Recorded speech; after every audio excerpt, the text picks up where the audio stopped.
Баршаңызға қайырлы күн. Бүгін ерекше форматта видео болмақ. Сіздерге қонақ дастарханға идея ретінде жаңа жылдық дастарханды қалай дайындағанымды көрсетемін. Осы салаттарды дайындамасақ жаңа жыл келмей қалатындай міндетті түрде тұзды суға сәбіз, картоп, қызылша және жұмыртқаны пісіріп алдым. Ең алдымен оливьені дайындауға кірістім. Менің ойымша ең дәмді оливье ол пісірілген жылқы еті қосылған оливье. Бүгін өкінішке орай болмады, сондықтан вареная колбаса қолдандым. Тұздалған қияр және ас бұршақ міндетті түрде қосамын.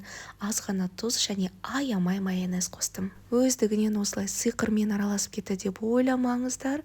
Осындай үлкен ыдысқа араластырып, қайтадан әдемі ыдысқа салып қойдым видео үшін. Келесі кезекте тон жамылған майшабақ салатын дайындаймыз деп өзінше болмай қояйын, кәдімгі сельпат шубай ғой. Шубай салатына арналған арнайы розовый майонез дайындаймыз. Ең алдымен осындай қызылшаны суға пісіріп, теркадан өткіземіз. Содан кейін ситаға немесе дұршылаққа орналастырамыз. Сол кезде осындай су шығады. Осы суына кішкене ғана майонезге қосамыз. Араластырамыз.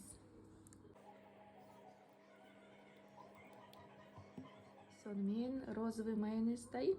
Келіп жеткен жыл, өзіміздің жыл, ой кешіріңіз, жылан жылы болғандықтан бұл салатты ерекше етіп, дастарханның сәнін келтіретіндей етіп, жыланның формасында жасауға кірістім. Әдеттегідей ең алдымен картобын орналастырумен бастаймын.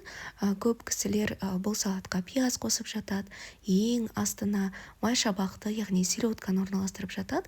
Мен осылай ең алдымен картопты орналастырғанды жақсы көремін. Қаласаңыз пияз қоссаңыз болады, мен қоспауды жөн көрдім. Осылай етіп сәндеуге және видеоға түсіруге 2 сағат уақытым кеткен айтпай-ақ қояйын. Дегенмен еңбек ақталды, салат өте дәмді және бейнесі де сондай ерекше әдемі сәнді болып шықты. Каналымда басқа да көптеген салаттардың, тамақтардың, тіпті тәттілердің де рецептілері көп. Видеоға лайк басып, каналға міндетті түрде тіркеліңіз.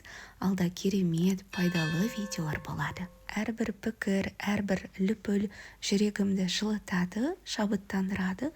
Сондықтан тегін лайктарыңызды, тегін пікірлеріңізді аямауыңызды сұраймын. Қара зәйтүнмен және де осындай қызыл бұрышпен бет бейнесін жасап алдым. Жан-жағына сәндік үшін аскөк орналастырдым. Осындай әдемілік шықты. Мына жерде самсаның қамырын елеп қойдым. Және де бауырсақтың қамыры. Енді көтерілген күтеміз. Самсаның қамырының рецептісі менің каналымда бар. Ал бауырсақтың рецептісін описаниеге жазып кетемін. Бұл самсаның 10 минуттық барлығы толық түсіндірілген рецептісі менің каналымда бар. Бұл ұйғыр самсасы песочно-слоеная, яғни үгітілмелі қатпарлы самса. Менің ойымша бұл ең дәмді самса, міндетті түрде дайындаңыздар. Бауырсақтың қамыры көтерілді. Мына жерде десертке испанский чизкейк дайындап жатырмын. Ерекше болу үшін осындай тарымен дайындап көрейін дедім. Испанский десертті өзімше қазақшаландырайын дедім. Бір жақсы оңай дайындалады.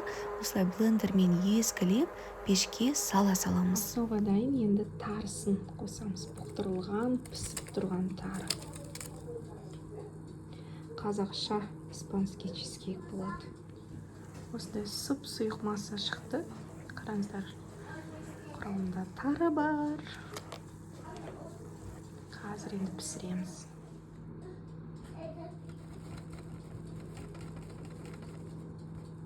Мен әрдайым оңай және тез дайындалатын дәмді рецептерді таңдаймын. Мына жерде екінші десерт ретінде вупи пирожное дайындап жатырмын. Қамырының да дайындалуы тез, 10 минутта піседі.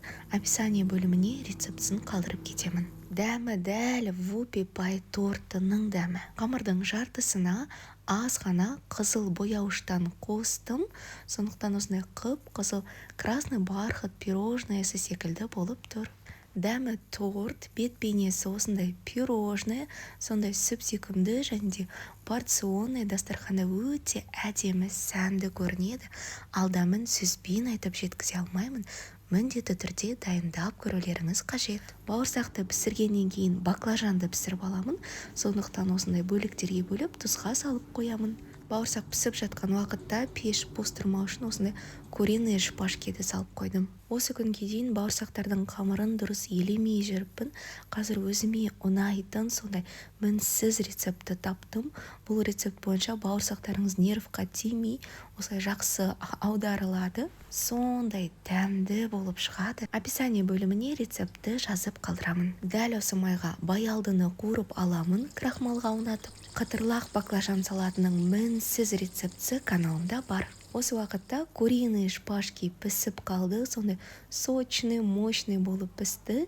Бұл куриный шпажкидің рецептісі де каналымда бар, қыздар. Самса түйіндеп жатырмын.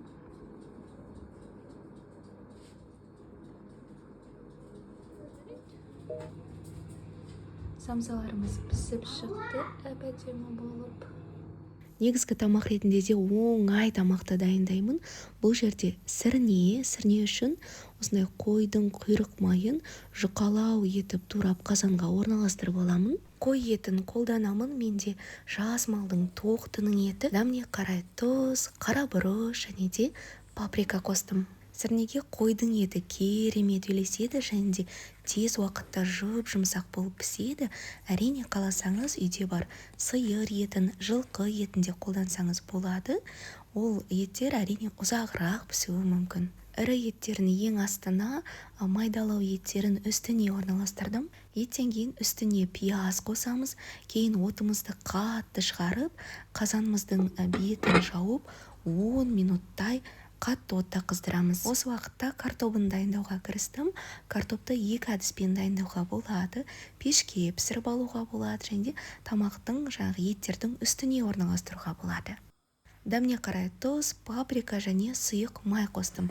Мен бүгін пешке пісіремін, өйткені пеште 100% ешқандай езілмей әдемі болып қызарып піседі. 10 минут қатты отта тұрғаннан кейін ең баяу отқа қойып, 1,5-2 сағат пісіреміз. Картоп 200 градуста 30 минутта толықтай пісіп шықты. Осы уақытты картоптың түріне, көлеміне де байланысты болады. Баяу отта тұрғаны 40 минуттай уақыт болды. Бір рет етті жақсылап араластырып алуды жөн көрдім және де үстіне лавр жапырағын қостым. Жаңа жылға дайындық жалғасуда. Мына жерде бізде испанский чизкейк тарымен осындай ганаш ертіп алдым. Сливки және де Қазақстан шоколады. Кеше түнде осы чизкейкті дайындап қойдым. Бүгін украшать етеміз. Осылай етіп әсемдеп қойдым. Ортасын кейінірек көрсетемін. Етіміз 2 сағат бойы өте баяу отта тұрды. Осындай лавр жапырағын қосқанда қатты жақсы көремін. Сірнеге өте дәмді болып шығады. Сіздерге де қосуға кеңес беремін. Қараңыздар, қандай жұмсақ. Еті толықтай пісті, болды өшіріп қоя.